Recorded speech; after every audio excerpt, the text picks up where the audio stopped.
Ahora me estoy comiendo una pastilla, me voy a morir. Trajo usted. Miren la cantidad de pastillas que trae la señora, mirá. Es la dealer. Proveedora, ¿no? dealer.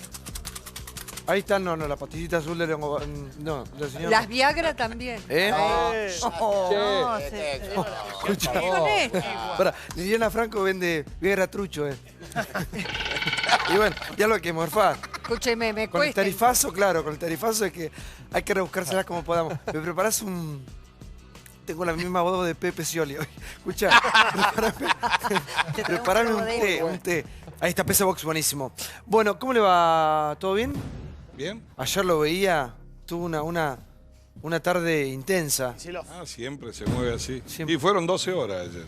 Bueno, gracias por estar, Mario, con nosotros. No, un gusto.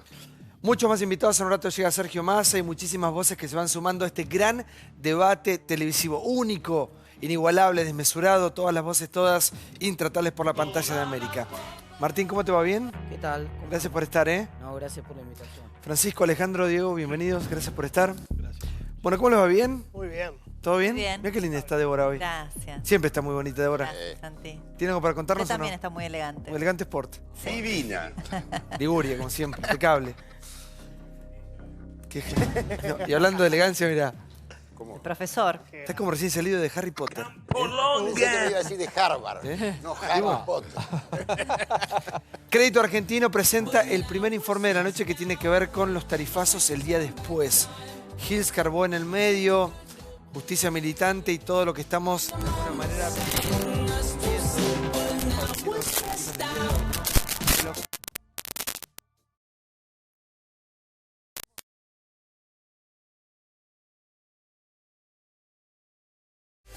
Bueno, ¿Estamos en el aire? sí, pará, pasó algo, un desperfecto técnico. Tuvimos que salir del aire, no, se tentó Liliana Franco y se...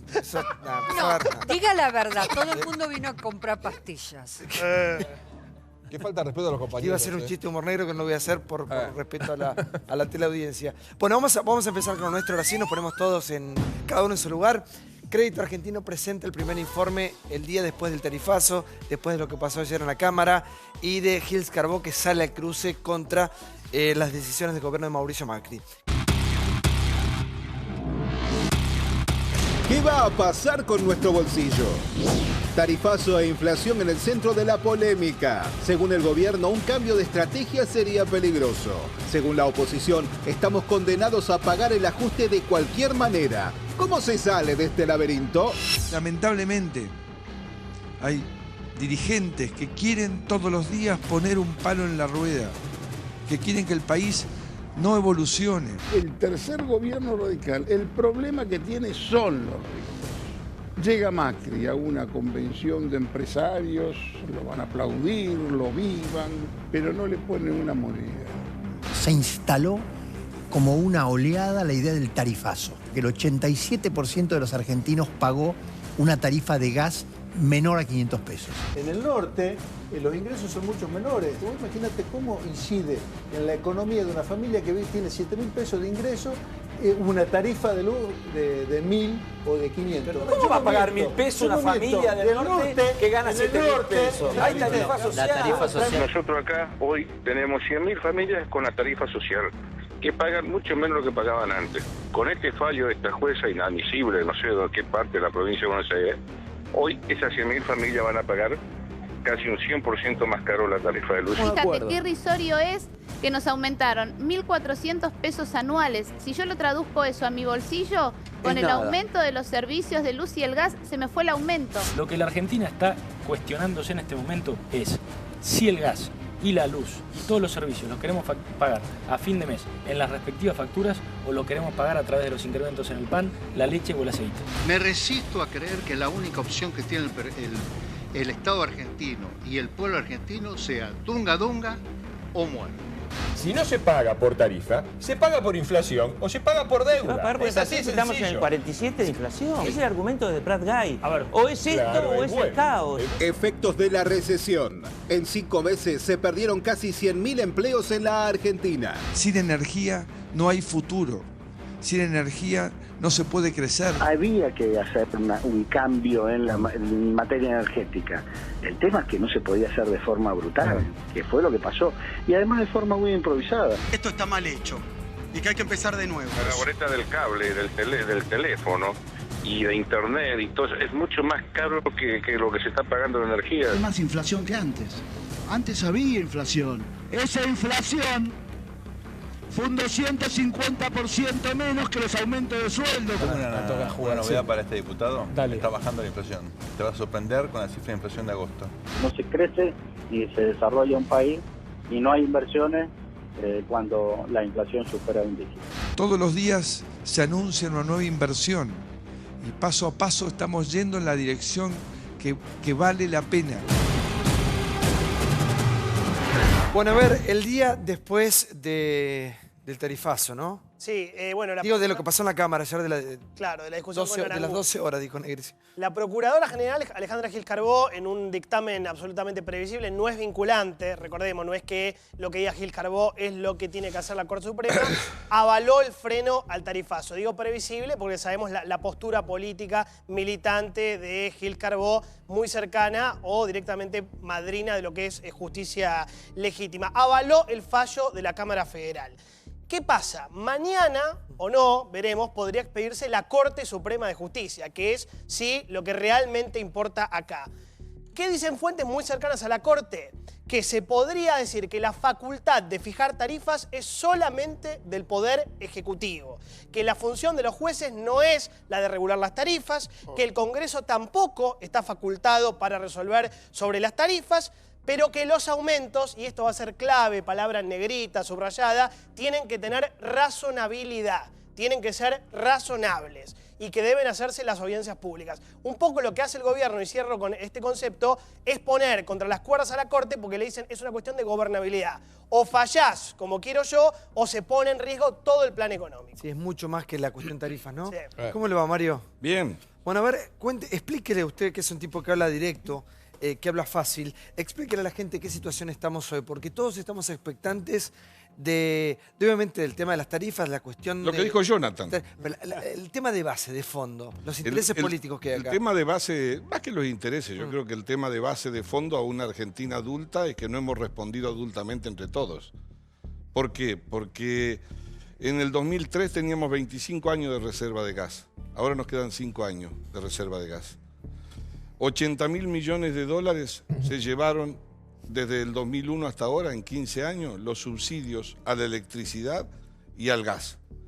Aquellos subsidios que nacieron como necesidad social terminaron con el otro gobierno como parte de una campaña electoral. Y eso es un costo altísimo. Para que tengamos una idea, de 10 pesos del déficit que tiene la Argentina, 7 lo constituyen el subsidio a las tarifas. Y los que se llamaron progresistas, además, produjeron una distorsión descomunal en el país geográfica, porque nosotros los que vivimos en el interior en materia de tarifa eléctrica, le bancamos a los de la Cava durante 10 años transferencias descomunales. Y además de eso, los ricos subsidiaron, los pobres subsidiaron a los ricos. Entonces, frente a ese tema, frente al volumen, constituía uno de los 4 pilares de la salida de la Argentina para cualquiera que fuera presidente. Holdout, salir del cepo, las tarifas y obviamente la inflación no resuelta todavía definitivamente. Entonces, ¿frente a qué pasó? Yo creo que el gobierno obviamente que se equivocó porque rectificó en un principio. Inclusive hubo susto generalizado porque había sobrefacturaciones mal hechas, se iban al 1000%, 2000, no tenía ningún grado de relación. El gobierno corrigió y puso un tope máximo. No quiere decir que va a ser el 400 para todo. El 400 de 10 no es nada, el 400 de 1000 puede ser más, ¿no es cierto? Hasta 400. Lo escuchamos al diputado Amadeo, una de las cosas que ayer informó el ministro, uno puede creerle o no, pero no tiene por qué dudar, el 73% ha pagado hasta 500 pesos. Hay que resolver el otro 17%, obviamente que no es poco. Ahora, ¿esto qué significa? Que el gobierno no se equivocó, no cometió errores, podría haber hecho las audiencias públicas, no es un problema de legalidad. Yo le doy una opinión personal, yo no decido en el gobierno, no integro. Yo hubiese hecho una audiencia pública. Seguramente la legalidad le va a dar la razón que a lo mejor para el transporte y la distribución hacen falta la audiencia pública y no para la boca de pozo. Pero yo lo hubiera hecho. No es vinculante frente a un tema de esa dimensión. Lo digo yo, Mario Negri, a título personal. En segundo lugar, la política, esta también es una opinión personal, yo prefiero un acuerdo político que no satisfaga a todos, ni a mí, antes que una decisión política termine en la justicia. ¿Por qué? Porque nosotros estamos hoy, como dijo Jonathan, esperando qué pasa mañana o pasado. Estamos en el balcón, todos, el gobierno, los ciudadanos por la incertidumbre. No se sabe cuándo se va a pagar, si ratifica lo del gobierno, cómo va a ser lo que si va a cobrar lo de atrás o no. Por supuesto que creo que el gobierno va a tener la sensibilidad de saber que la legalidad no lo va a poner en la obligación de ahorcar por lo que se deba. Pero que el problema es serio, es serio. Y ayer en el Congreso, el problema central que hubo es que el kirchnerismo nació grande, nunca fue chico. Es decir, este gobierno, si hubiese hecho mal todo en 7 meses, no puede decir Kicillof que es tabla rasa. Tabla rasa es lo que quedó en este país. Porque así como el gobierno anterior pudo haber acertado en cosas, donde no hubo ninguna revolución estructural en este país por parte del kirchnerismo, la única que hizo fue lograr el desabastecimiento petrolero en la Argentina después de 30 años. A ver un minuto. Y lo que nos cuesta hasta ahora. ¿Cómo te va, Martín? Bien, bien. Explícanos un poco a nivel económico cómo repercute esto y en qué situación, en qué momento estamos. Mirá, en primer lugar, el primer componente que la tarifa de gas tiene 3 partes. Como bien decía Negri recién, la parte de producción del gas, lo que llama el gas en boca de pozo. Ahí el Ejecutivo puede poner el precio que quiera, no tiene que consultar en audiencia pública, pero el tramo de lo que es el transporte del gas y lo que es la distribución en los hogares es obviamente un monopolio y entonces obviamente requiere la realización de una audiencia pública. Entonces, lo interesante, lo raro, Santi, en todo esto, es que yo estaba leyendo el dictamen de la Procuradora, ataca las 2 resoluciones. La resolución que corrige el precio de boca de pozo, que es el 70% de la tarifa. O sea que el gran problema está en el precio de boca de pozo, que en realidad está exento de hacer la audiencia pública. Y sin embargo, en el 2014, cuando se hizo la corrección del precio de boca de pozo también, en el 2014 hubo un tarifazo de gas muy importante, tampoco se hizo la audiencia pública, digamos. O sea que hay un poco de falta de consistencia en los argumentos. Más allá de que yo coincido con Negri, habría que haber hecho la audiencia pública para lo que es la resolución 31, que es la parte que tiene que ver con la distribución del gas. Ahora bien, ¿qué puede pasar? Como decía Johnny más temprano, puede pasar borrón y cuenta nueva, o puede pasar que la Corte diga, bueno, ok, vayan para adelante,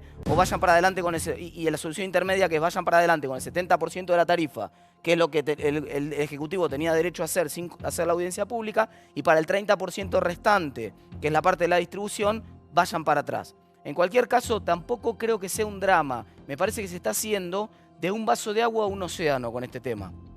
El único tema es que lo que no se ponga ahora como tarifa va a implicar la necesidad de tomar más deuda por parte del gobierno. Pero perdón, Martín, este es el debate que hay hoy en el medio. Lo orientás desde el lado gubernamental. Yo comprendo lo que dice Mario, cada 10 pesos 7 es déficit y son subsidios. Pero pensemos que mucha gente el 400% no lo puede pagar. No, pero Paulo, eso está saldado. Ese tema quedó saldado con el dato 87% de las familias pagan menos de 500 pesos. No inventemos perdón, Martín, un cupo que no existe. No, pero pará, perdón. Así como vos decís que hay un cupo que no existe y mucha gente está caída por el nivel de facturas que le llegaron, no insistamos con la historia que el 87% son 500 pesos porque hay mucha gente que no tiene ni siquiera conexión. Un minuto, ¿podemos ver el informe de... Vamos a hablar todo. Quiero ver el informe de Gil Carbó, que como te decía, hoy sale el cruce, esta medida. Ya se sabía obviamente que esa iba a ser la definición, la estrategia, ¿no? De Gil Carbó, recuerden, Gil Carbó, justicia legítima, y esto fue lo que pasó, mirá. El enemigo adentro. Alejandra Gil Carbó, jefa de los fiscales, rechazó el tarifazo. Hace tiempo Macri había pedido su renuncia por considerarla una militante kirchnerista. Tarifas, el dictamen de la procuradora Gil Carbó. Dictaminó a favor de confirmar el freno del aumento en las tarifas de gas. Consideró que la falta de audiencia pública restringió los derechos constitucionales de información, consulta y participación de los usuarios y consumidores. Era un paso previo a conocer el fallo de la Corte Suprema de Justicia, que si bien no es vinculante, también marca, bueno, un antecedente. Quieren que el país no evolucione, que no resuelva Sus problemas de fondo, como son la inflación y la falta de energía. Sin energía no hay futuro. Gilles Carbó se encuentra en el ojo de la tormenta desde hace tiempo. ¿Independencia o militancia? Pues ella tiene que entender que ella se ha declarado una militante kirchnerista. No es una profesional independiente que viene haciendo ese trabajo. Yo no sé si estuvo alguna vez afiliada o no a un partido político. Sí lo estuvo Maqueda, que fue compañero mío en la Cámara de Diputados y es miembro de la Corte. Sí lo estuvo Juan Octavio Gauna, que militó conmigo en la Juventud Radical y era procurador del Tesoro. Y así podría ser una larguísima lista de gente. Tienen que tener la dignidad de darle al nuevo presidente la posibilidad de gobernar y poner gente en la cual él confíe. El Ministerio Público Fiscal no forma parte del Poder Ejecutivo.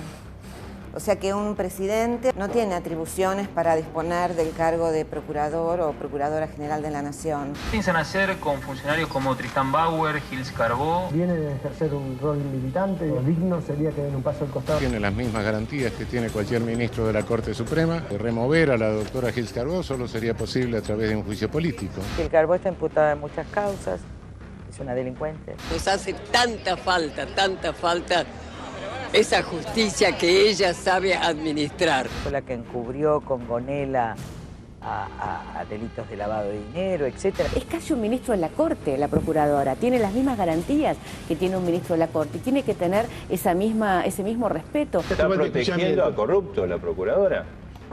Y parecería, por los pasos que vinieron dando, que sí.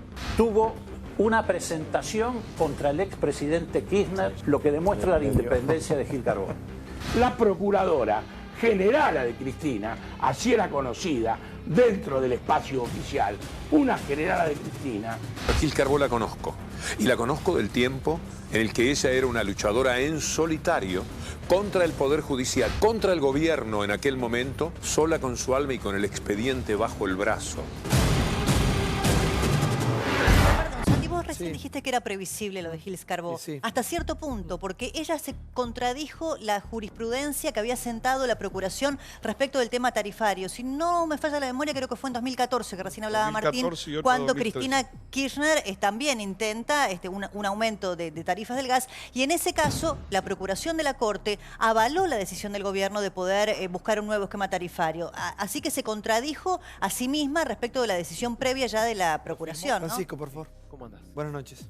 Me parece que yo no me imaginaba una salida para el desquicio tarifario de los últimos años, y digo del 2002, incluyo a Duhalde, que no fuera turbulento. La verdad es que, porque me parece que el problema es más cultural que económico. Hoy una tarifa de 1.000 pesos por bimestre para una familia de clase media no es una tarifa alta, nos parece que sí, pero si comparamos con otros servicios, es lo que vale, y en realidad lo que nos pasó es que nos acostumbramos a que los servicios no valían nada. Y eso lleva mucho tiempo y probablemente este choque que estamos viendo, pero no me parece que haya sorpresas. Alejandro Katz, buenas noches. ¿En qué contexto en qué momento estamos? Porque yo todo el tiempo pienso a nivel histórico, ¿no? ¿Cómo leerán la historia dentro de 100, 200 años lo que está pasando en este momento? Un momento raro, cambio de gobierno después de tantos años del mismo gobierno, un gobierno que asume, que dice una cosa, que después dice otra, que se retracta, que la oposición que sale poner palos en la rueda. Es como una situación difícil de explicar, ¿no? Yo no sé cómo leerán la historia dentro de 200 años. Pero creo que lo que hoy podemos leer es una gran pobreza en el debate público. Quiero decir, sin duda Francisco tiene razón, hay problemas culturales en la asignación de valor y de precio en muchas cosas en nuestra sociedad, pero es notable que estemos poniendo una energía colectiva que nos convierta a todos en expertos en la boca de pozo y no discutiendo, por ejemplo, los problemas de la educación para nuestro país, discutiendo los problemas de la ocupación y de la distribución territorial, discutiendo los problemas de un modelo de desarrollo económico que genere empleos de calidad. Digo, estamos discutiendo cosas muy pobremente. La política, pero también la ciudadanía y los medios, discutimos cosas que deberían poderse tramitar, no sin conflicto, pero con una cierta, diría, con una cierta elegancia, y pasar a cosas que son verdaderamente complejas. educar a la población para el siglo XXI es muy difícil. Arbitrar el tema de tarifas debería poderse resolver sin que participe la Corte Suprema de Justicia, los medios de comunicación, el Parlamento, la ciudadanía, el taxista, yo. Quiero decir, estamos enfocando mal los problemas. Argentina no terminó de resolver los problemas del siglo XX y estamos llegando al primer quinto del siglo XXI cumplido. Argentina está mal. Si no ponemos un poco de imaginación política y un poco de rigor en la conversación, no hay futuro para los próximos 6 meses, no para los próximos 5 años. No, yo sí creo que el tarifazo no es el único problema de la economía. El tarifazo, evidentemente, ese 87% que dice el gobierno menor a 500 pesos, si fuera tan así, no hubieras generado semejante sacudón en la sociedad y en los medios de comunicación. Pero creo, insisto, que no es el único problema. La Fundación Mediterránea, liberal, cuna de Domingo Cavallo, antikirchnerista total, está diciendo hoy que se perdieron 100.000 puestos de trabajo en el sector formal privado de la Argentina, en el gobierno de Macri. 100.000 puestos de trabajo es muchísimo. Que el salario real cayó 3,1% y que los sectores de la construcción y de la industria manufacturera son los más afectados. Entonces, ¿qué estamos viviendo? Tratando de contestar tu pregunta, un momento de calle agitada donde gente que gobernó hace 12 años y que todavía no entiende y no quiere entender que perdió, quiere aprovechar, creo yo, una situación de convulsión social para en algún momento intentar volver. Igual yo le preguntaba a Alejandro recién cómo se explica este momento, porque es un momento muy áspero, por momentos muy violento. De hecho, hay un último momento, valga la redundancia, que tiene que ver con... Sí, con la Casa Rosada, nuevamente una amenaza de bomba acaba de ocurrir. Ahora están esperando que llegue en la Casa Rosada el comisario Arce. Hubo, por supuesto, lo que siempre ocurre, que es que la policía con perros está revisando en estos momentos los baños. Recordemos que este viernes hubo otra amenaza de bomba que le informó la ministra de Seguridad, Patricia Bullrich. En ese caso pedían a cambio $1 millón, etc. De acuerdo a la información oficial, esa amenaza fue desestimada, considerada que, bueno, era sin importancia. Ya esta es la segunda en menos de 5 días, menos. Con lo cual me parece que la seguridad del presidente van a tener que ponerle un poquito de atención. Ahora, recuerden la semana que venimos, ¿no? Sí. Tenemos los dichos del día hoy públicamente en su programa de radio. Le preguntaba recién, vuelvo a lo que decía, ¿no? Alejandro, el momento que estamos viviendo. Y me parece que todos, de alguna manera, tenemos que ser responsables de lo que decimos, cada uno desde su lugar, debatir apasionadamente, pero bajar el nivel de violencia y respetar, por sobre todas las cosas, la democracia. Y respetar a los gobiernos electos democráticamente, sea el gobierno que sea, así como este gobierno, al próximo y a los que vengan. Escuchen las barbaridades que dijo del día, mirá. ¡Amor, amor, amor! Violento editorial de Luis Belías. El piquetero se despachó con insultos y provocaciones hacia Mauricio Macri. El militante Ultra K justificó las últimas agresiones al presidente.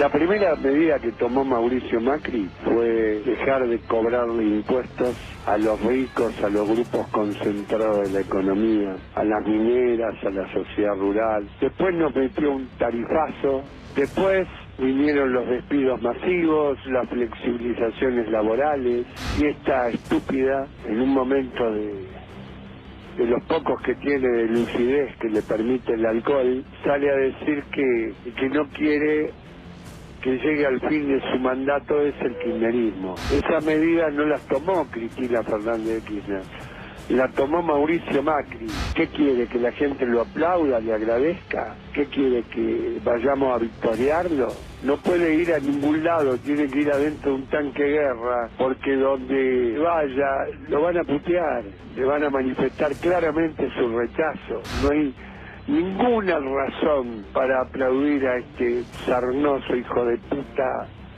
que tenemos de presidente. ¿Cómo querés que llame a este sorete? Que tiene un profundo desprecio por todos nosotros. Va a haber un argentinazo, va a haber helicóptero, pero no somos nosotros los que construimos esa barbaridad. Es el propio Macri, con sus decisiones de mierda en contra del pueblo, el que va construyendo esa realidad. La verdad, por favor, Mario, la verdad que es Es una vergüenza, es una vergüenza. Estamos hablando de democracia que costó tanto. El pueblo, tenemos tantas maneras de defendernos siempre. Tenemos el derecho a manifestarnos pacíficamente y por sobre todas las cosas tenemos el derecho al voto. No necesitamos eso, Delía, no necesitamos esos insultos, esas prepoteadas, esas amenazas.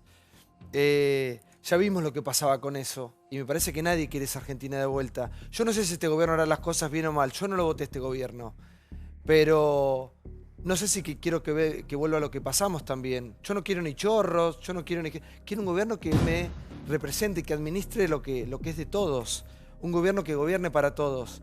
Pero con ese nivel de violencia no vamos a ningún lado, ¿eh? Y he corrido mucha sangre ya acá, así que bajemos los insultos, la violencia, vamos a respetarnos, a escucharnos, pero defender por sobre todas las cosas la democracia, ¿no? Que tanta sangre costó. Vos sabés que yo creo... Sí, sí, por favor, sí, Mari. No, es muy breve. Sé que está hecho obviamente de buena fe y está claro la condena que merece. Yo creo que Delía está contento cuando de programas importantes como este, por mostrar y por castigar lo que hizo, lo amplifican, porque solo se escucha el solo. Esto pasaba con Moreno, con la olla revolviendo, todas estas cosas. No, pero discúlpeme, a un chico por Twitter le aplicaron la ley antiterrorista. A un personaje como Delía tiene que actuar de oficio. Él ahora voy. No es gratis. Claro. Voy a coincidir, voy a coincidir con vos. Ahora quiero decir esto. De ayer a hoy, los que estamos en Twitter o los que estamos en las redes sociales, que hemos expresado nuestra opinión sin agravios personales, y en eso voy a coincidir, por el que digo que deben actuar de oficio, el nivel de violencia con que se escriben en 140 caracteres, pero no lo puedo repetir, yo los guardo a todos, porque no sé lo que va a pasar. Pero esto no creo que ni siquiera que esté organizado. Estos son los coletazos de un modo, de una cultura, del pensamiento único, de la locura que vivió el kirchnerismo. Esto fue hecho en un medio de comunicación, digo, porque más allá de las redes, fíjese usted que por una red social como Twitter hay una persona que está en este momento detenida y que se le ha aplicado una ley como la antiterrorista, que prevé penas de prisión realmente muy altas. Un personaje como Delía, que está utilizando un medio público de comunicación para decirle al presidente del color político que sea las barbaridades e insultos que ha dicho, debiera actuar de oficio, o el AFA o cualquier fiscal. Hoy, por ejemplo, Eve de Bonafini publica una carta a la Corte Suprema de Justicia en la que acusa al presidente Mauricio Macri de genocidio y en la que dice además que los jueces de la Corte, si fallan en favor de darle la posibilidad o la potestad al Ejecutivo de aplicar los aumentos tarifarios, está negociando o pactando el hambre y la muerte del pueblo argentino. Y dice además que sufre presiones del gobierno de Macri. Digo, esto está pasando prácticamente todos los días. Hay una ley, así como decía Débora que se aplicó la ley antiterrorismo, hay una ley para defender la democracia que se llama la Ley de Defensa de la Democracia. Y esa ley prevé el delito de sedición y prevé todo tipo de incitación a la violencia o incitación a la desestabilización cuando se trata de hechos que son muy elocuentes.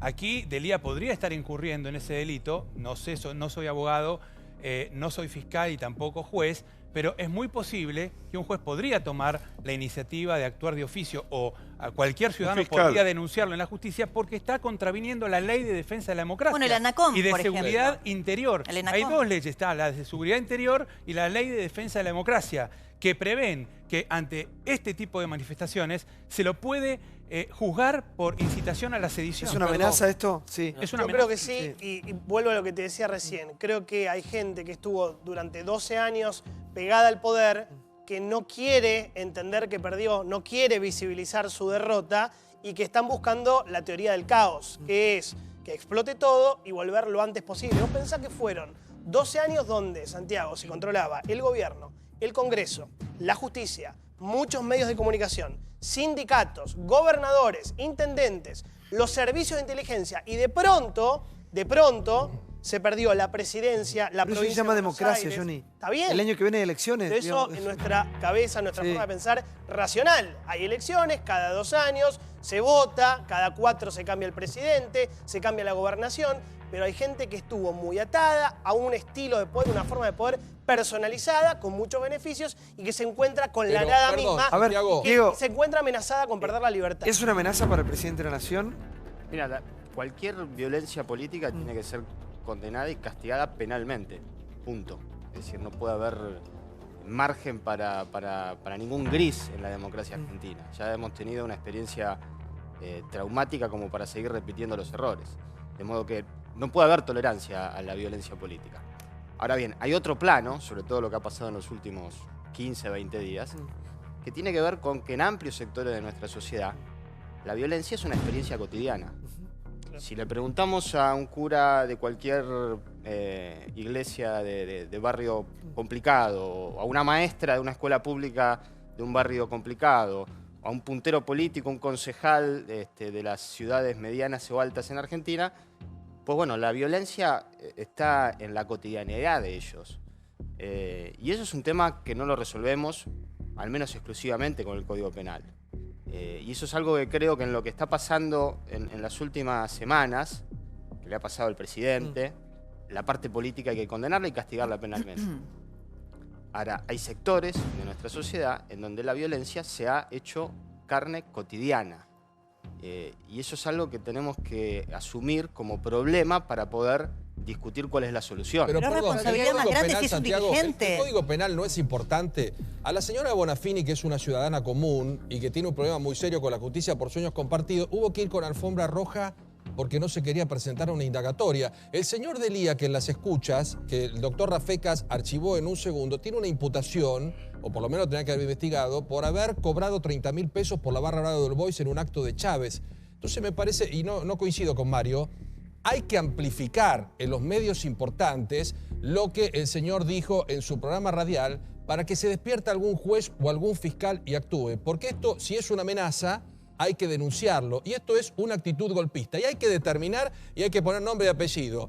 El señor Delía habla de un argentinazo y de un helicóptero desde el primer día. Está deseando que el gobierno de Mauricio Macri, que lo votó el 51% de los argentinos, termine mal. Hay que poner nombre y apellido. Si la justicia no actúa, porque el ejemplo es, señora Bonafini, por favor, ¿puede venir a indagatoria? Tenemos que denunciarlo. A ver, fíjense dónde pone el punto Andrájase con respecto a quién estaría detrás de todo esto. Se ha hablado mucho en las últimas semanas acerca de que si hay grupos o sectores de la oposición que quiere que al gobierno le vaya mal. Recuerden que el próximo año hay elecciones, el poder siempre está en el voto y lo que hay que cuidar siempre es nuestra democracia. Mirá.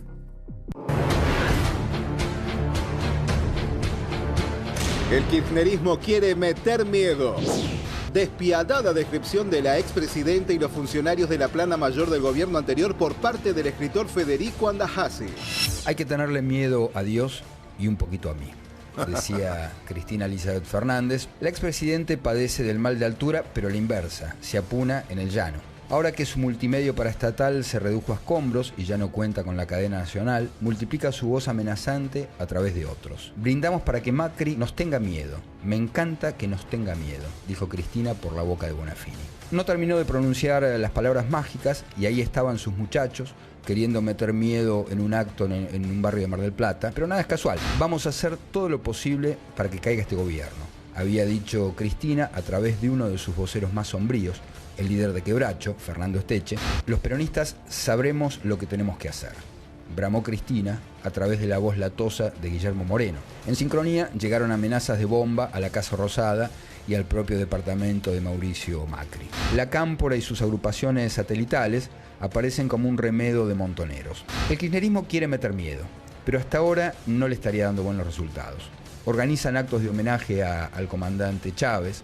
Son chavistas, sí, pero de la rama del Chavo del Ocho. Guillermo Moreno, en el llano, se parece menos a ese Moreno que intimidaba a empresarios con un arma sobre el escritorio y con sus bigotitos nos recuerda más al Moreno mexicano, Mario Moreno Cantinflas, en sus comedias más desopilantes. Aníbal Fernández mete tanto miedo como el personaje de Calabró, el de Mingo y Aníbal contra los fantasmas. Diana Conti, con la máscara temible de Diana Conti, acaba de decir que cada vez más se acercan votantes de Macri a los locales del FPV. Tal vez se acerquen a ver si quedó olvidado algún bolso de López o un fajito de dólares de los que contaban los Báez. La plana mayor del kirchnerismo tiene miedo de sus propios Frankensteins. Tiene pánico de lo que puedan contar Báez y López. Y López quiere hacernos creer que es loco pero no boludo. Lo primero le estaría costando más que lo segundo. En su delirio ya marcó al Perovich y acaba de avisar que los bolsos provenían de la política. Mujeres políticas hay varias, pero cuando alguien dice hoy la política, todos miran para el mismo lado. Y entonces, al sentirse observada, la política dice: yo no fui la que le dio la plata. Pero no hay mucho margen para dudar. Durante los últimos años, la política tuvo cara y nombre de mujer. Solo falta que lo digan con todas las letras. Sí, quería hacerle una pregunta a Diego Gorgal. ¿Cómo analiza estos últimos episodios violentos? Porque no parecen casuales, todas estas amenazas. Sí, en el plano político es la información que tenemos todos, digamos. El punto es que el sistema de seguridad y justicia en Argentina está roto. Es parte del problema.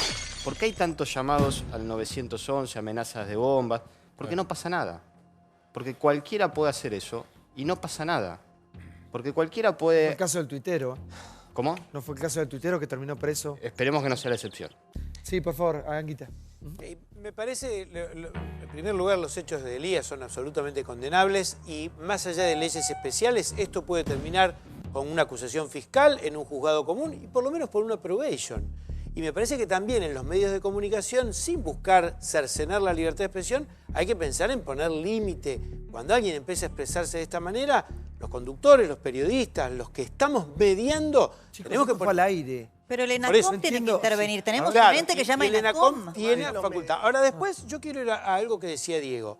La violencia que sufre la gente cotidianamente proviene de muchos lugares. En primer lugar porque está en los lugares más marginales, más desprotegida de las propias fuerzas de seguridad. Y después vive una violencia social agravada ahora por una cuota de incertidumbre. Entonces a mí me parece que cuando se piensa en que Andajasi es el remedio a lo de Elías, sinceramente se equivocan. No lo voy a condenar a Andajasi porque tiene un castellano correcto, pero la verdad que es más de tratar de forzar un enemigo. Cuando y una última cosita. Pienso que Anguita tiene razón. Quiero decir, no tiene interés esta discusión entre Delia y Andajasi. No tiene interés la discusión con Delia. Yo creo que ni siquiera debería ser un motivo de preocupación colectiva en el nivel en el que lo ponemos. Entonces estamos dramatizando algo que es marginal en la sociedad. Pero vos ves las cosas que pasan después, Alejandro. Pero yo creo que Delia hoy es marginal. Pero un presidente de la Nación el otro día fue un acto y le tiraron piedrazo. No, eso no es marginal. Eso no es marginal. Amigo, perdóneme, no lo simplifiquemos en Delia. Hay muchísimos desde un principio que están en esta situación. Hace días cuando vimos el escándalo de la señora Bonafini vimos muchas caras en contra de la ley, en contra de la democracia. El señor Delia no es un elemento Pongámosle nombre, Vudú, Esteche, todos los que estaban ahí, Mariotto, diputados actuales. No, simplemente pienso que estamos dándole un relieve que no merecen tener personajes que son marginales en la sociedad argentina hoy, que exacerban un discurso de odio porque no tienen una capacidad de acción política real, que estimulan una confrontación en la que no se debe caer. El problema de la Argentina hoy no es el kirchnerismo, y no hay que tomar al kirchnerismo como el principal problema y mucho menos como el enemigo. Hay que interactuar con la política racional, hay que interactuar con una sociedad que tiene necesidades y expectativas. Me parece que Delia, es escoria, pero hay que dejarlo a un costado, no es parte central del hacer. No, pero yo comparto con Alejandro que Delia no es el centro, no debería serlo de nuestro análisis. El problema para mí es mucho mayor. Creo que lo que plantea Andajasi de fondo, más allá de los tonos, que yo comparto lo que dice Anguita, que hay que bajar un poco los tonos entre todos, es que la sucesión de hechos violentos que se están dando no es casual. Y yo comparto que no es casual, que hay una búsqueda de sectores chiquitos pero poderosos de buscar un clima de enrarecimiento social. Piedrazos a Macri, balazos al local de Nuevo Encuentro, de todos lados estoy mencionando. Scratches, la cantidad de scratches que hubo en 2 meses a Zanini, a Aníbal Fernández, a Alberto Fernández, a Margarita Barrientos, los robos a Guillermo Moreno, a Cintia García, la golpiza al puestero que recibió Mauricio Macri, son demasiados hechos de violencia política en todos los colores políticos que está generando, más las amenazas que está describiendo Liliana, un clima raro que ayuda a algunos. No me sorprende lo de Elías porque es la declaración de un barra brava. La verdad que me parece que hay una parte de la gente que todavía no cree en la democracia y bueno, coincido en que hay que mostrarlos. Ahora, cada uno elige. Sí, uno imagina por un instante, si nosotros hacemos una pequeña reflexión, no importa el color o quién es el presidente, son 7 meses de un gobierno que se acaba de votar. ¿Quieren poner más errores que aciertos? Pongamos más errores que aciertos. Sí. Y en la Argentina, en vez de sentarse a examinar los primeros 7 meses, estamos hablando de que se habla, aunque sea poco más, que se puede voltear el gobierno, de que ya no da para más, que le queda poco tiempo. Digo, el Estado social que se sembró, que se arraigó en los últimos años, es superior a la crisis económica. Una modificación cultural que se metió desde el poder, con la idea de que se va a permanecer. Acá yo lo veo ayer a muchos colegas, y se lo digo de buena fe, es como que no se resignan, es como que el Estado hubiese sido un botín. Entonces hay que sacarlo a los que están ahora lo más rápido posible para volver por él. El Estado no es de los argentinos, para ellos el Estado ha sido parte de su patrimonio. Entonces se sienten absolutamente desamparados, pero no del Estado, se sienten desamparados de lo que decidían y hacían con impunidad en el Estado. Pero es una locura imaginar inversiones, previsibilidad. Miremos por un instante a alguien que esté de afuera, mirando del país, y dice, yo voy mañana, voy a invertir a la Argentina. Acaban de avisar que lo van a rajar en helicóptero, acaban de decir que puede haber un golpe de Estado, acaban de decir que ponen bomba. Papelón. Para eso lo hace. Gracias, Mario, por estar con nosotros. Sí, para cerrar, Martín, por favor, que ya está Sergio Massa con nosotros. ¿Cómo le va, Massa? ¿Bien? Sí. Hace mucho que no venía, Ya vamos a estar hablando absolutamente de todo con Sergio Massa. Sí, Me Martín. parece que lo central no es Delía ni el delirio de la carta de Bonafini, sino que hay una minoría que está queriendo poner en discusión cuál es la manera de dirimir las diferencias. Es bienvenido que piensen distintos, es bienvenido que haya gente que piense en los errores. Yo mismo considero que buena parte del tarifazo se hizo mal en Argentina, pero de ahí a poner en discusión el modo, ese es el punto inicial. Yo la diferencia que tengo con Katz es que creo que eso sí hay que discutirlo. Si es que alguien todavía pone en discusión cómo es la manera de resolver una diferencia, cuando tengamos una diferencia entre vos y entre yo. Si tenemos una diferencia, ¿cómo la resolvemos? ¿Civilizadamente conversando como lo estamos haciendo? ¿O hay otro canal diferente? ¿O nos invitamos a pelear afuera? ¿O si tengo una diferencia con el presidente, la dirimo en las instituciones democráticas o trato de hacerle un scratch y de tirarle una piedra? ¿Violencia o democracia? Ese es el debate. Esos son los caminos. Gracias por estar con nosotros. Gracias. Muchas gracias por haber venido. Gracias a todos. Un programa más corto tenemos hoy, porque tenemos gala de GH. Ya está Sergio Massa con nosotros. Vamos al próximo informe que tiene que ver obviamente con todo lo que ha acontecido durante todo el día. Massa para contestar absolutamente todo. Y qué pasa con el rol de la oposición. Un país con la tradición láctea como la Argentina, el desafío siempre es mayor. Por eso te recomendamos Barraza, que te invita a disfrutar la mozzarella número 1. Quesos, ricotas, las mejores recetas siempre con Barraza, elaboradas por Elvita Rodríguez. Mirá. Barraza no puede faltar en tu mesa. Barraza, el sabor de la familia argentina. No hay queso más rico que el de Barraza. Vamos a hacer unas papas rosti con el mejor queso del mundo, ¿sí? El queso Barraza, que siempre nos acompaña. Ingresa a nuestras redes sociales y descubrí esta y otras recetas más. Barraza, el sabor de la familia argentina. El olor a humedad en tu placar te arruina la ropa. Olvídate, usa Aire Pur, que absorbe la humedad y perfuma con exquisita fragancia. Mira. Este mes aprovecha la promo. Llévate el aparato gratis pagando solo el repuesto, señora. Aproveche que ahora Aire Pur está en precios cuidados. Vaya al supermercado o al almacén de su barrio y pida Aire Pur. Aire Pur Max absorbe la humedad y previene los daños que provoca. Además, se elimina el olor a encierro, evita la condensación y la aparición de manchas. Haceme caso, cómpralo ya. Con Aire Pur, respirá. ¿Tenés problemas de acidez frecuente? Ahora tenés 1, 2, Treg. Es fácil y sencillo. Si sufrís de acidez frecuente, el omeprazol es Treg. Recordá bien, acidez frecuente 1, 2, Treg. Acidez frecuente. Omeprazol Treg. Omeprazol Treg disminuye la producción del ácido estomacal. Si necesitas omeprazol para la acidez, Omeprazol Treg. Acidez 1, 2, Treg. Vamos al informe que tiene que ver con la inflación. Sergio Massa en vivo contesta absolutamente todo. En Musimundo, en el mes de los más chiquitos, las ofertas son cada vez más grandes. Vení y vas a conseguir los mejores precios y los mejores regalos para los chicos en Musimundo. A ver. En el mes del niño, los mejores regalos están en Musimundo. Podés ganar una de las 100 PlayStation 4 que tenemos para vos. Ingresá en musimundo.com, registrate y entérate cómo participar. Musimundo, parte de tu mundo.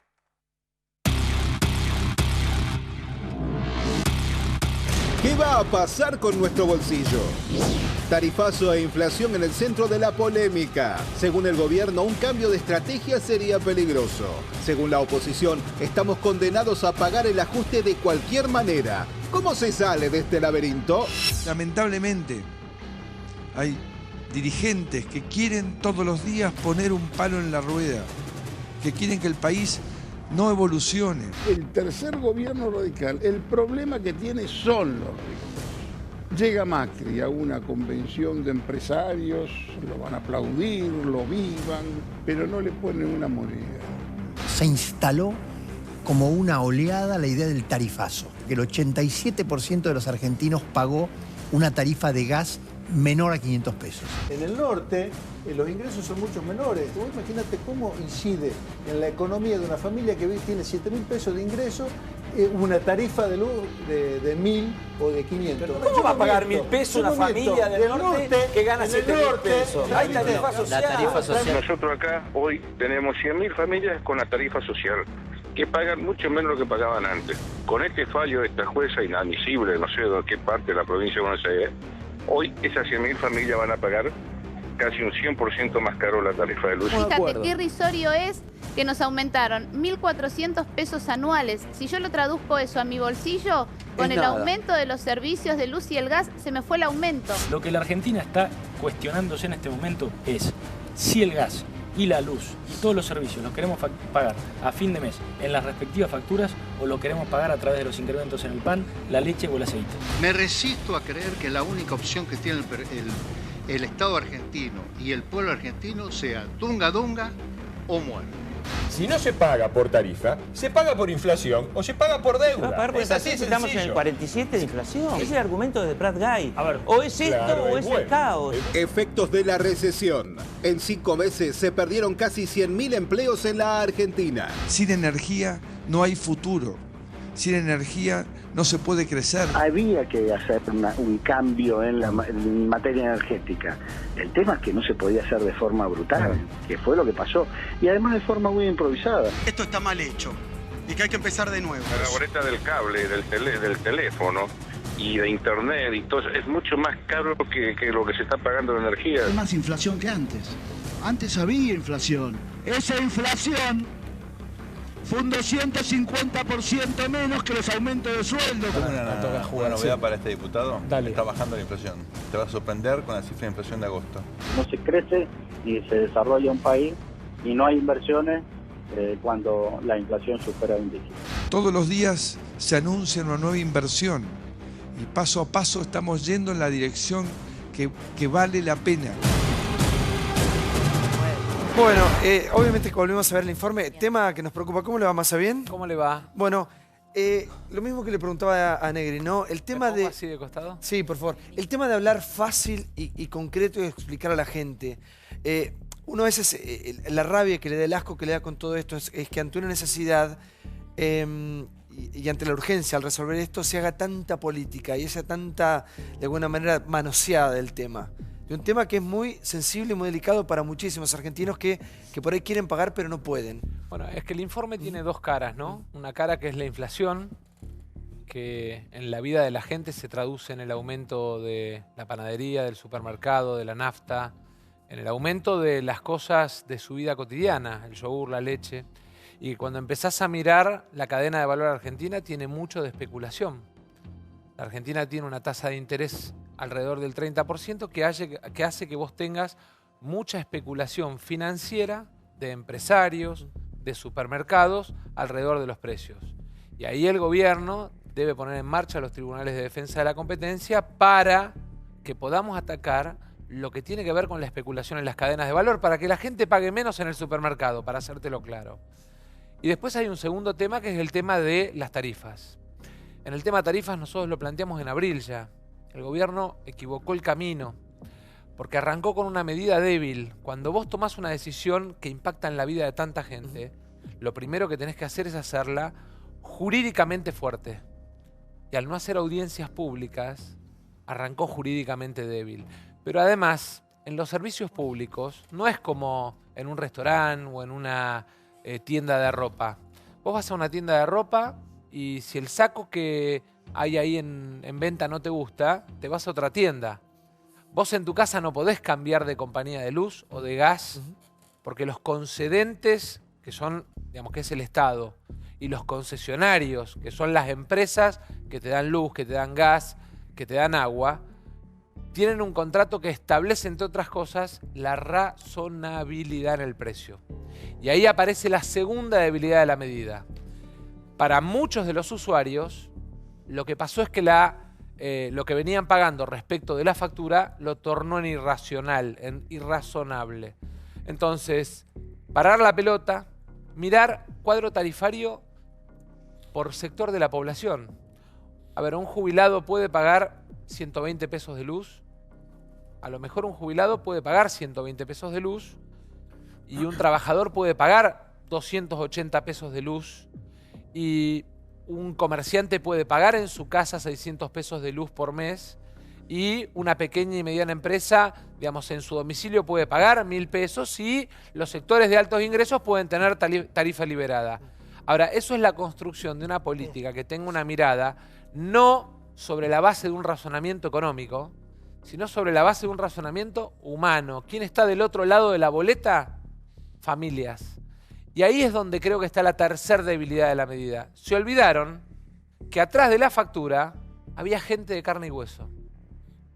Ahora, se habla tanto de la oposición en este momento. La pregunta es la siguiente, Massa, ¿de qué lado está usted? ¿De qué lado estás, chabón? Como decía Matías Martín cuando éramos chicos. Del mismo de siempre. Nosotros elegimos en el 2013 construir una fuerza política que rompa eso de lo que hablaban recién en el programa. Esta enfermedad maniquea de que todo es blanco o negro. Sí. Amigo, enemigo. Que en realidad la bipolaridad es una enfermedad de la Argentina en términos históricos. Si vos mirás, y te podría poner ejemplos azules y colorados, peronismo, antiperonismo, democracia, dictadura, y también en términos económicos, industria, campo, empresarios, trabajadores, es como que todo el tiempo pretendemos que la Argentina sea River Boca. Y la Argentina necesita equilibrio, necesita una fuerza que ni haga del populismo una construcción que destruya la cultura del trabajo, como hicieron muchos, como hizo el kirchnerismo en la Argentina, pero tampoco la idea del fanatismo desde el mercado, porque el vaso no derrama per se. El Estado es el brazo que da vuelta a la copa y distribuye lo que se produce en el conjunto de la sociedad. Entonces, ni fanáticos del populismo, porque muchos de esos fanáticos del populismo se terminaron llevando un pedazo del Estado a su casa, eran tan fanáticos del Estado que se terminaron llevando un pedazo del Estado a su casa, ni tampoco fanáticos del mercado abandonando a la gente a su suerte. Equilibrio. La Argentina necesita un camino de sentido común. Y es la posición más difícil, porque es la que tenés que explicar todos los días, es la que te permite decir, voy a acompañar al presidente a Davos para que en la Argentina haya inversión. Y la que también te permite decirle, no, presidente, jueces de la Corte por decreto, no. Es la que te permite acompañar al gobierno para salir del default y decirle al gobierno, préstenle atención al empleo, porque la gente está perdiendo trabajo, está perdiendo ocupación en el empleo informal y está perdiendo además horas extras. Pero hay una parte de la oposición que habla del helicóptero, del 2001 y todo. No, bueno, pero... Ustedes van a, digamos, acompañan, me imagino que democráticamente y de alguna manera ustedes apoyando... a nosotros nos van a ver, primero, siempre debatiendo y proponiendo.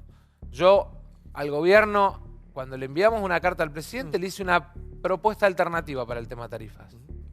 Porque no empezamos ahora con el tema tarifas. Empezamos el 27 de abril advirtiéndole al ministro Aranguren de los riesgos de 2 de las resoluciones. 27 de abril. 4 meses sin conseguir que viniera al Congreso. Recién ayer. Entonces, el problema es... Pero vos hablás con Macri.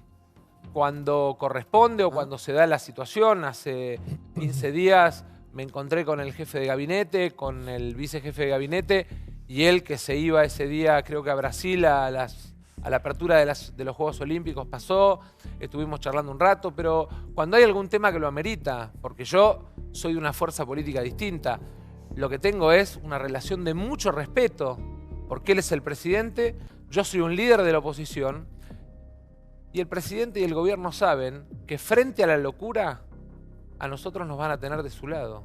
Nosotros no vamos a admitir tirapiedras, y por eso fui el primer dirigente político que salió a condenar la locura de Mar del Plata, y el primer día fui el único, porque el segundo día empezaron a salir y a animarse algunos más. Sí. Como si fuera culposo, digamos, castigar la violencia en la Argentina, denunciar la violencia en la Argentina, no tiene que darnos vergüenza.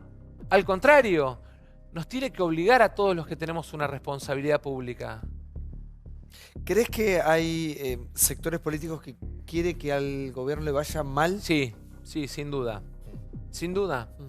Los que planteaban, digamos, no darle la posibilidad de salir del default, lo que querían era que el gobierno nacional y el gobierno provincial no tuvieran crédito barato.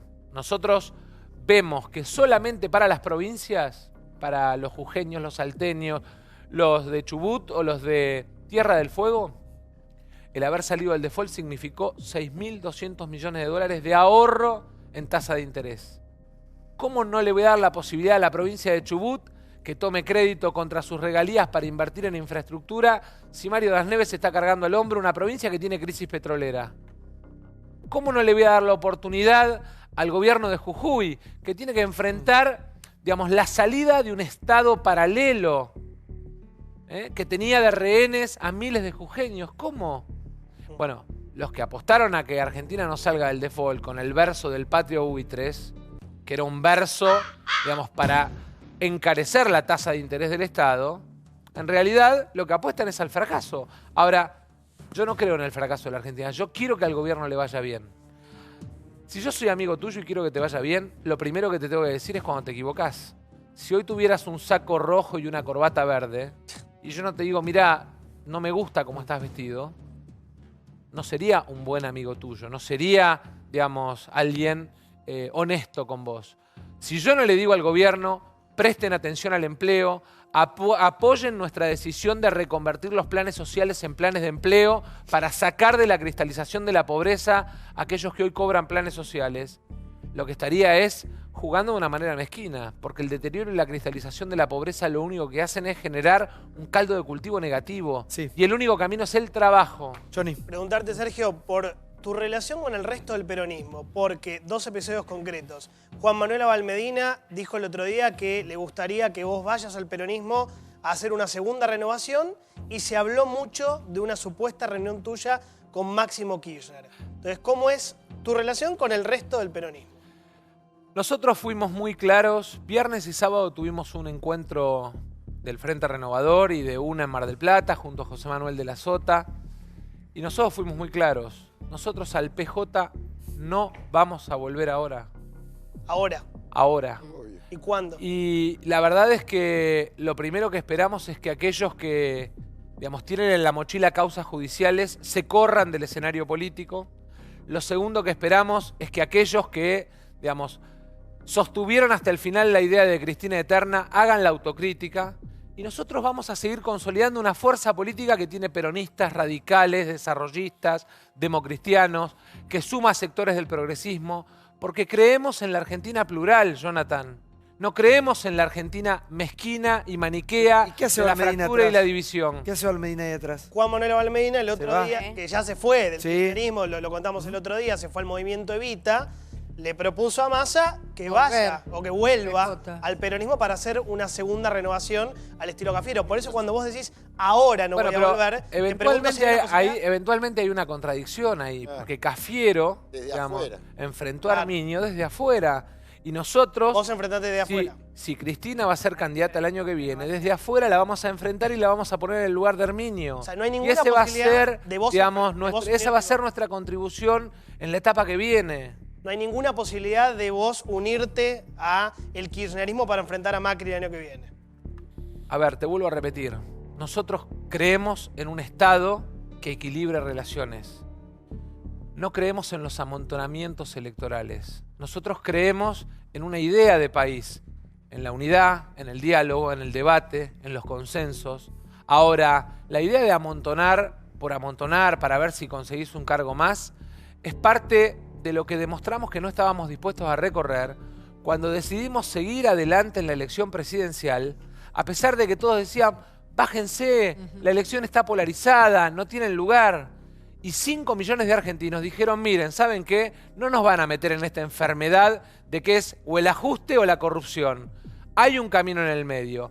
Y entre el ajuste y la corrupción hay un camino en el medio. ¿Y cómo le cae que Joaquín de la Torre, por ejemplo, hablando de ese armado electoral, fue parte, intendente de San Miguel del Frente Renovador, fue parte de ese armado electoral al que usted hace referencia, hoy haya integrado el gabinete de Es una decisión personal, a Joaquín lo quiero, se la respeto.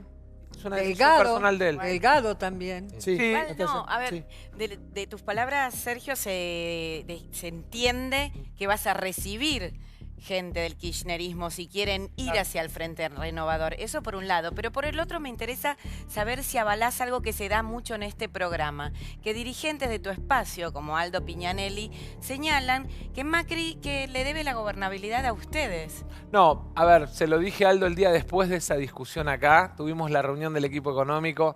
Me reconoció que se fue al pasto. Y la verdad es que Aldo es un tipo de un talento único a la hora de mirar las cuentas públicas, a la hora de mirar la política monetaria. Es un tipo que además tiene la sensibilidad de construirte medidas para las pymes. Gran parte de la ley PYME que hoy pone al Estado en obligación de poner 25.000 millones de pesos al servicio de las pymes en materia de menor, digamos, cobro de impuestos o menor presión impositiva, tiene mucho de la pluma de Aldo. La gobernabilidad nuestra es nuestra obligación de que la Argentina sea gobernable, es una obligación democrática. No es simplemente, digamos, una cuestión de voluntad. Yo a veces me río cuando lo escucho al turco Asís, que dice que somos dadores voluntarios de gobernabilidad. Somos dadores convencidos de gobernabilidad. La Argentina necesita que el que gobierna, gobierne. Los que tenemos que hacer oposición, poner límites y establecer controles. ¿Qué les debe Macri a ustedes? Nada, nada. Nosotros lo que le apoyamos, se lo apoyamos convencidos. Lo que le criticamos, se lo criticamos convencidos. Y creemos que es nuestra responsabilidad con los 5 millones de argentinos que nos eligieron, pero también es nuestra responsabilidad con el conjunto de los argentinos. Porque, y discúlpame, Santi, arriba de este barco venimos todos. Todos, sí.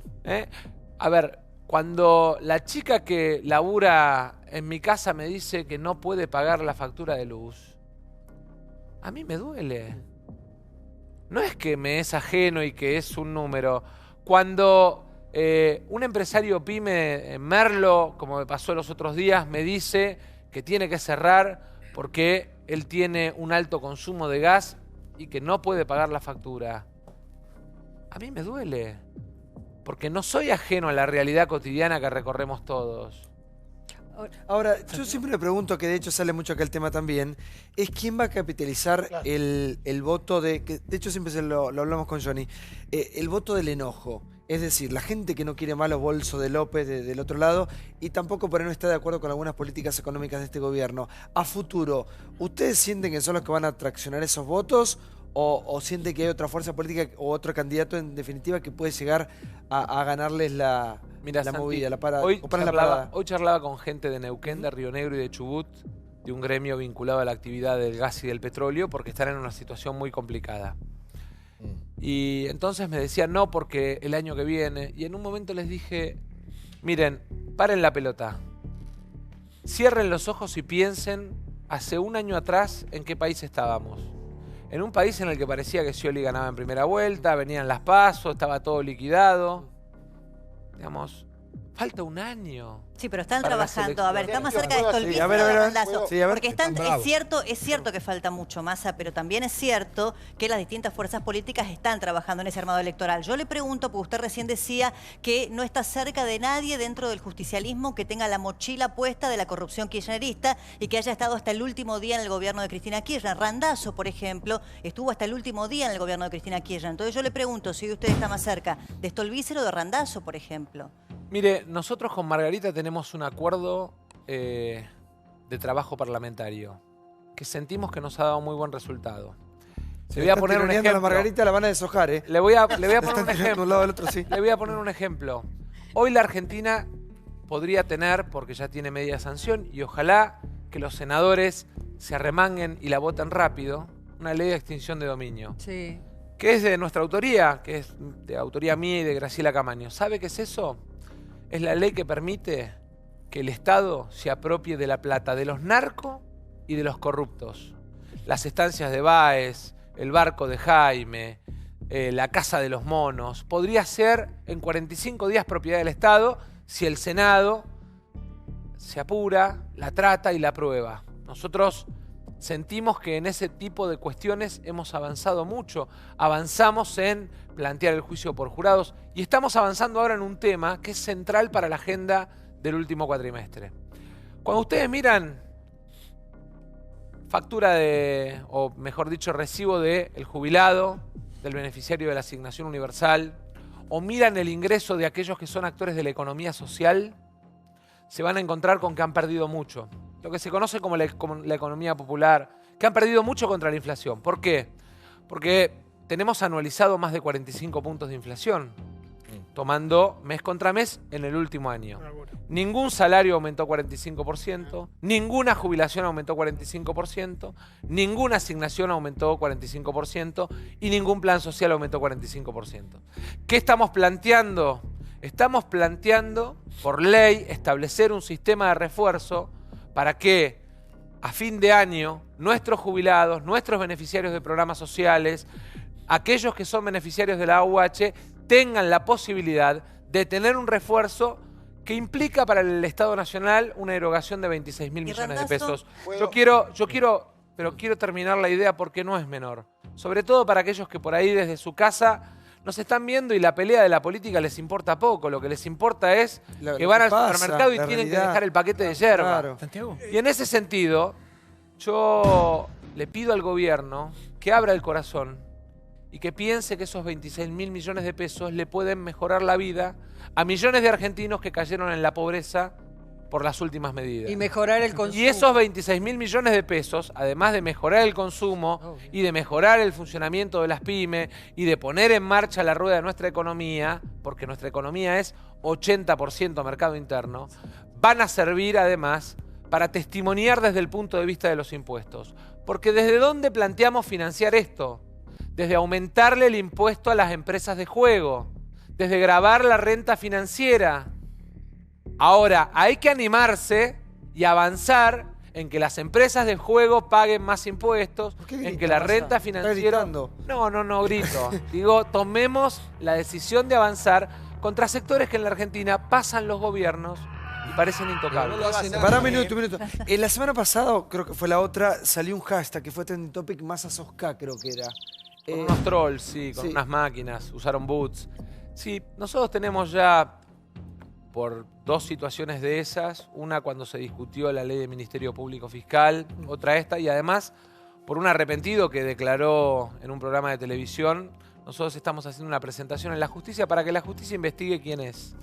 A nosotros nos parece que ahora, digamos, pero que teniendo claro, es como un teniendo claro que hay una metodología de intentar, digamos, embarrar la cancha. Desacreditar y embarrar la cancha, lo que le decimos es, señora jueza electoral, usted que tiene la responsabilidad del control de las fuerzas políticas, controle dos cosas. Digamos, ¿quién hace esto? Y si usa recursos del Estado. Nada más. Y después que sea la justicia la que investigue.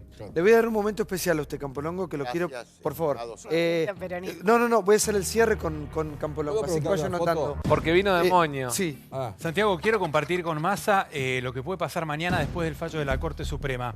Vos sabés que lo que está estudiando la Corte Suprema ahora es la anulación de los aumentos que estableció la primera y segunda instancia, que es sobre el aumento que se disparó, que en principio iba a ser del 400% y por un error realmente grosero de la aplicación y de la facturación, se disparó en algunos casos a 1000, 2000%.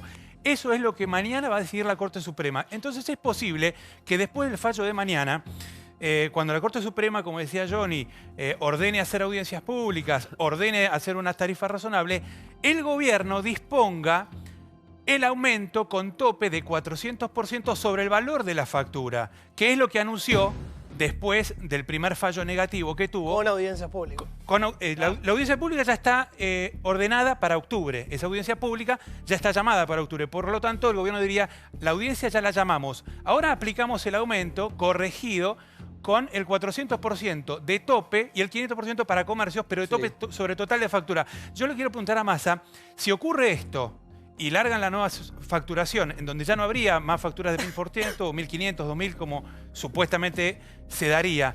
¿El 400% le parece que es razonable? ¿Le parece que sería aceptable? ¿Ustedes Mire, qué dirían? Mariano, lo primero que le quiero decir es que la razonabilidad o no de una factura de un servicio público, que precisamente tiene regulación del Estado por ser servicio público, vuelvo a repetir, concedente el Estado, concesionario monopólico. La razonabilidad está dada por la capacidad de pago del usuario. Obviamente dentro de los parámetros, porque si usted tiene consumo de una fábrica en un domicilio, usted no es un usuario de servicio público residencial. Entonces, nosotros tenemos preparada una propuesta para presentarle al gobierno en la eventualidad de que mañana la Corte deje un escenario de incertidumbre. Porque el problema de fondo acá es la incertidumbre, que establece sistema de control de medidores por celular, que establece un mecanismo de topes de acuerdo a la condición económica de cada familia, el ingreso de cada familia, y que establece además un mecanismo que pone máximos. Vuelvo a repetir, no es lo mismo para un jubilado que para un trabajador un límite de 150 o de 300 pesos. Razonabilidad. Sentido común para aplicar las medidas. A ver, sí, un minuto. Sí. Pablo. Sergio, después, al final te quiero preguntar por una foto, ¿no? Porque vos fuiste protagonista de algunas que tuviste que explicar y te quiero preguntar. ¿Qué foto? Y, por ejemplo, él tuvo que explicar la de Lustó, la de Massa Lustó, en algún momento. La verdad es que, ¿puedo decirte algo, Paulo? ¿Te puedo interrumpir? Sí. Imagínate lo mal que estamos como país. Sí, que va un líder opositor a Estados Unidos. El embajador, el representante del país en Estados Unidos. Pero para que pongamos la foto, ojo con el Martín Lustó. Yo trabajo en el área y conozco muy bien, primero, que tiene problemas. Segundo, que ha manifestado en ambientes sociales que no le gusta su trabajo y que quiere volver a hacer política al llano. Una foto. No hablé de política con Martín, hablé de la situación del país. Hablamos del mensaje, el medio es el malo. Hablamos de la situación. La pregunta es que vos tuviste que explicar muchas fotos. Digo, la de Lustó, en un momento con Néstor Vince, en un momento de Donda. Y como sos especialista en fotos, y después te quiero preguntar por lo que La de pasó, Donda la tuve que explicar más que nada en casa. Más lío en tu casa. Pero esa es graciosa y en todo caso Pero puede perdón, ser una lectura machista. la pregunta, como sos especialista, y después un minuto hay que hablar, porque hoy se puso fin a la reelección indefinida en la provincia, que es un tema como cuando hablamos del juego, cuando hablamos de la renta vitalicia, viste que hablamos de temas que son eslogans, y decimos, che, ¿cuándo terminamos con estos tipos que hace 90.000 años que gobiernan? Hoy se pone punto final. Pero te quiero preguntar, ya que sos especialista, la foto de Scioli y Cristina, ¿qué significa eso para vos? El pasado. Yo el pasado no lo juzgo, lo juzga la sociedad y en el caso de la Argentina además la justicia. No es mi obligación juzgar el pasado, yo tengo una responsabilidad que contribuir desde el lugar que me dé la sociedad a construir futuro. Que el pasado lo juzgue la gente. ¿Los dos forman parte del pasado? Claramente. Scioli también. Sí, claramente. Y lo de la reelección indefinida que hoy se puso punto final fue un proyecto Estoy de ustedes. feliz. La verdad es que si hoy te diría, es uno de esos días que siento que pelear mucho tiempo por un tema vale la pena. Empezamos en el 2012 a plantear este tema. Fue uno de los vértices que unió a lo que se llamó el grupo de intendentes críticos, el grupo que le dio origen al Frente Renovador. Y la verdad es que ver que se termina la eternidad, pero no solo para intendentes, diputados, concejales, consejeros escolares, que se termina... No es la legislatura provincial, no pueden, es el Congreso Nacional el que podría eventualmente, más allá de que ahí los estatutos tienen su propia lógica. Pero hoy dimos un paso importante y yo le agradezco a la gobernadora Vidal. Quiero decir algo. Contale bien a la gente, Sergio, porque me parece que es la gente lo que tiene que saber es, a partir de ahora, esto de que los intendentes 1, 2, 10 mandatos y se quedaban a vivir, o los legisladores provinciales, o los concejales, se acabó. 2 mandatos y a casa. Se acabó la eternidad. Y a trabajar de otra cosa. Se acabó la eternidad. Y un dato que me parece fundamental. Cuando en noviembre nosotros nos sentamos a definir un esquema de trabajo junto a la gobernadora Vidal, a la gobernadora electa Vidal, de cuáles eran los temas que para nosotros eran importantes en la provincia, yo le planteé que este para nosotros era un tema insignia. No por lo que significara en términos de la vida de la gente, sino como valor de la renovación política. Le planteé otros temas que todavía están pendientes, pero yo la verdad es que debo agradecer, digamos, y reconocer que en este tema que impulsamos y lideramos hace muchos años, tuvimos el apoyo de Cambiemos. ¿Sabés por qué es importante, perdón, el tema? Porque es escuchar lo que pasó el año pasado en las elecciones, sobre todo en la provincia de Buenos Aires, varones, donde hubo muchísimos varones del conurbano, como dice Paulo, que finiquitaron porque lo pidió la gente. Hurto estaba hace 24 años. 24 años en 3 de febrero. Otacé, que fue aliado de Massa antes del kirchnerismo, 24 años. Cariglino, Malvinas Argentinas, 20 años. Zúcaro, en Pilar, desde el 2003, 12 años. Mariano Güez, son muchos los ejemplos. Pero la gente dijo, basta votando renovación. Hay otros... Quedaron algunos sobrevivientes, hay otros que se mantuvieron, como Igi, en José C. Paz, Pose, en San Isidro. Y bueno, la gente irá, a partir de esto, que ya... Hay una renovación. Pasa los temas salariales y sindicales. Caída clara del salario real. Ya hay un paro docente anunciado.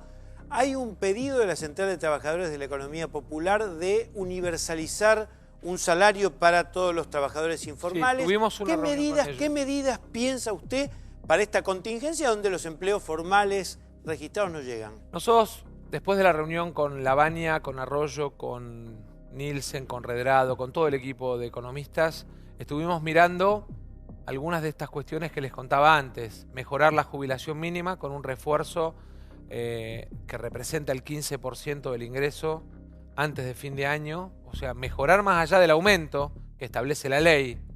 Lo mismo para la asignación universal, lo mismo para los programas sociales. Y además estamos estudiando en este momento una propuesta que nos acercó la central, digamos, que agrupa a los trabajadores de la economía social. Tuvimos una reunión con ellos. La verdad es que es una realidad de la Argentina. Hay 14 millones de argentinos que, por monotributistas, porque están en negro, porque se cayeron de la economía formal, necesitan que les extendamos la mano, necesitan que el Estado tenga una política. Y estamos mirando cuál es la mejor medida y además, como hacemos siempre nosotros, cuál es el instrumento para financiar esa medida. Porque a nosotros, cada vez que hacemos una propuesta, nos gusta decir qué deberíamos hacer como país y cómo lo podemos hacer.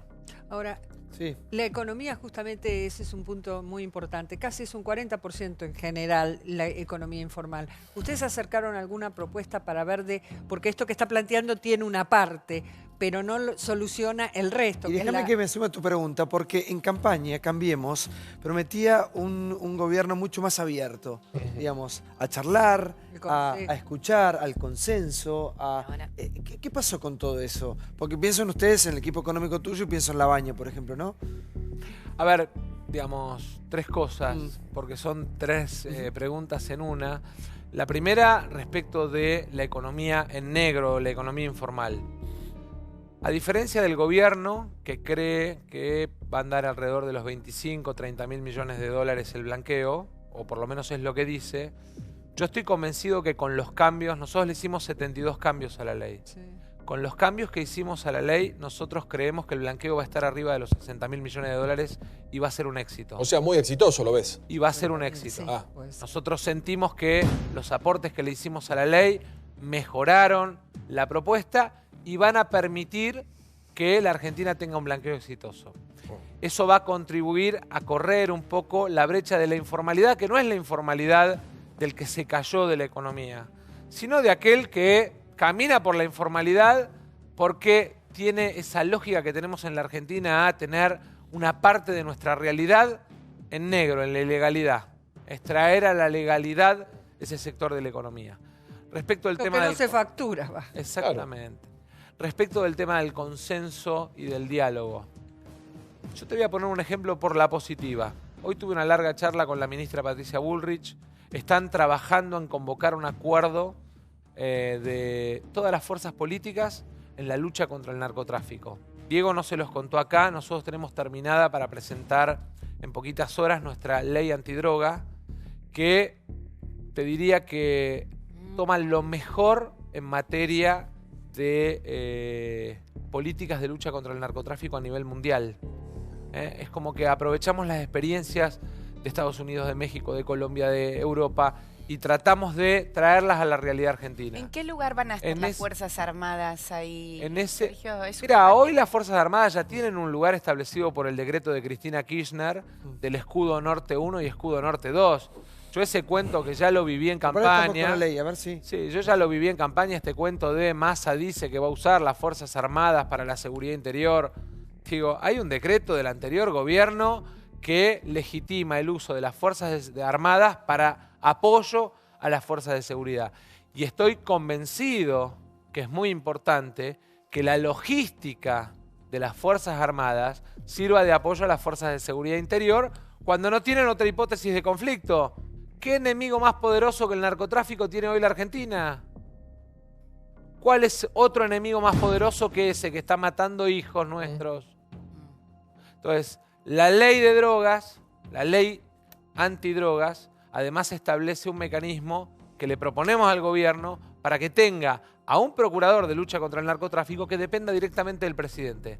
Para que no viva los vaivenes y los temores que muchas veces significa ser un funcionario de segundo o tercer nivel. A ver, Campolongo, lo quiero escuchar acá, por favor. Con alguna experiencia... sí, pero discúlpeme. Conmigo primero. No, ¿qué pasa con Sergio Massa como candidato? Virtudes y defectos, defectos y virtudes. Critíquelo en vivo, aquí lo tiene, por favor, adelante. Como buen profesor catedrático. No, yo creo que Sergio, evidentemente, es el emergente de una nueva generación, pero creo que lo que hay que construir en la Argentina, y en eso él tuvo un error y lo reconoció, es en el tema de la construcción colectiva, porque acá no es que va a venir un Mesías que nos va a salvar, es construcción política día a día con lo que terminamos el programa ayer, con una idea de gobierno, con una idea de comunidad. Eso en cuanto a... Y lo otro es que creo que él sí elige correctamente en lo que se llama la Renovación 2, yo quisiera buscarle otro nombre a eso, y busca realmente ir por afuera, que es la estrategia que Antonio Cafiero, cuando triunfó el doctor Raúl Alfonsín, hizo en el justicialismo y que se quedó lamentablemente a mitad de camino. A mitad de camino. ¿Es el nuevo Cafiero usted? Ojalá tuviera la formación intelectual que tenía Cafiero. Yo trato de estudiar y de prepararme sobre los temas. Cafiero era un hombre que aprovechaba cada rato libre que tenía para mejorar y mejorarse. Iba al cine, en su leía formación. libros. Ahora, en ese sentido, el esfuerzo que venimos haciendo este año por tratar de construir un sistema de relaciones internacionales, recién veía nuestra reunión con Cartes y la presentación nuestra en Sertal en Paraguay, o lo que hicimos los 10 días que estuve en la Escuela de Gobierno de Francia, o mismo, digamos, el intercambio de experiencias en la gente que trabaja en lo que es el armado de equipos de la Convención Demócrata y del Partido Demócrata, fue importante.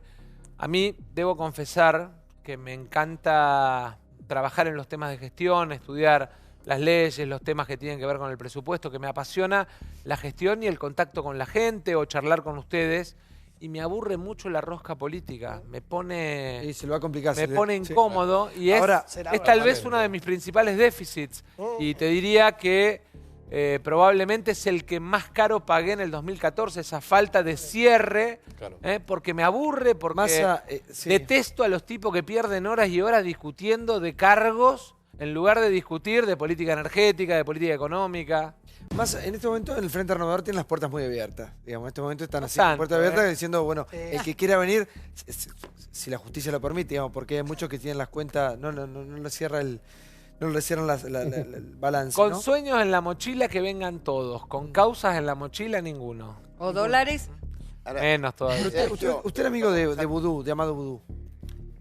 No, fue gerente de ANSES mío. ¿Pero fueron amigos o no? No, amigo. Mire, amigo. Es muy finita la palabra amigo como para definir a alguien como amigo. Para Amado no están abiertas las puertas de... No, se afilió al partido de Delía. Sí. Partido Miles. Para Miles. Ahora, ¿a quién le gustaría tener en sus filas? ¿A quién? ¿A quién me gustaría tener? Nombres. ¿A Margarita? Margarita tiene su propia fuerza política, es el GEN, que es una fuerza política valiosa. En todo caso, lo que me gustaría con Margarita es consolidar la idea de construir entre los locos del mercado y los locos del populismo una fuerza de centro en el medio. Y los puedo preguntar, por favor. Porque me parece que lo que está faltando acá en el análisis son los intendentes del conurbano, que son muchos, estoy hablando de los peronistas, no de los de Cambiemos, y que están ellos decidiendo un día más cerca de Randazzo, que no aparece, un día más cerca de Massa. Estoy hablando de lo que Débora el otro día llamó el grupo Esmeralda, por donde está la oficina de Insaurralde. Insaurralde, Catopodis, que está cerca de él, Grey, de Esteban Echeverría, Zabaleta, de Hurlingham, Menéndez, el que le ganó a Otacen Merlo, Cascallares. Son 7 u 8 intendentes. Están más cerca de Vidal que de sí, que van y vienen, que tienen hoy. 7 millones de votos, o que tuvieron 7 millones, no les corresponde, contestaría Massa, pero que ahí se va a construir el futuro espacio del peronismo o del centro, como dice él, con Margarita Stolbizer o con Massa como cabeza del peronismo 2, del peronismo renovado. Yo no sé si mi destino el año que viene es destino electoral. Te diría que lo veo bastante lejos. Hoy lo dijiste contra Cristina. No, como fuerza política. Ah, como fuerza. ¿Y vos no vas a ser candidato el año que viene? No lo tengo tan claro que mi obligación... ¿Y quién es tu candidato entonces?